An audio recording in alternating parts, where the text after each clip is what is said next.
So I'm Todd Petty. I'm a professor of aquatic sciences. I'm in the Wildlife and Fisheries Resources program. The value of water will only go up. The sort of precariousness of water quality and the security of water quality. Even still, we officially trust the water. What we saw from that chemical spill is that when we don't have water, it creates a serious situation. And what that event has done in a very public manner is said to the rest of the world, no, West Virginia does not have a reliable water system. You have to be protective of that water because so much of our state, so much of our businesses, our economy depends on it. It is not just people who care about the environment. They care about the environment because of its value to the people that live here. Issues of looking at water quality in this state. So it's been a real eye-opener, but it also really points the way to the power of some of these emerging technologies, potentially, maybe not now, but in the future, and of community engagement and being part of how we look at water quality and security in our communities. Now, what was surprising to me, and I think surprising to a lot of people, was how susceptible that water source was. So the spill occurs on the Elk River. The Elk River is a water source for that area because it's so clean.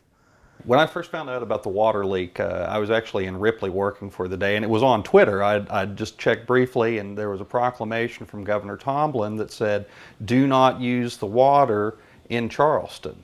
And that was really kind of the gist of it. I didn't know what else to expect, and I was just looking for more answers, as everybody was, I'm sure, but it was just kind of a panic thing, thinking that the water is out. There is no water. Do not use your water. Touched a third of the state, the residents. So there's a lesson in that, that the less we protect, the more dependent we become on a very, very scarce resource, and the more vulnerable then we are to spills like this. There were factors that just kind of lined up to help foster this, from the weather to the stress on the water system itself, that helped create an environment where this contaminant could come out and get into the system and then totally shut everything down. If residents in these areas aren't aware of it, or if it doesn't become part of what they're conscious of, it has less value. And I can tell other scientists what I'm finding, but again, until the public becomes aware of what's around them, the science has less value. It's taking a step. Maybe it's a small step for science discovery, but it's a huge step in linking people to the science, and that is critical.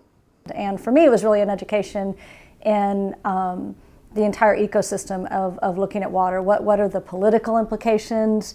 What are there are so many different groups who concern themselves with water. They don't all agree on how you look at water quality.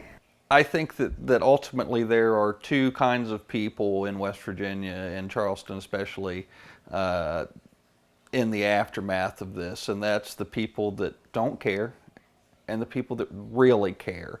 And to arm the people that really care with tools to be able to spot trends and understand the health of West Virginia's public water supply would be beneficial. It's a thing that for someone who has the gumption and the ability to muster themselves to care about this issue enough to take a look into it, it could be a good line of first defense.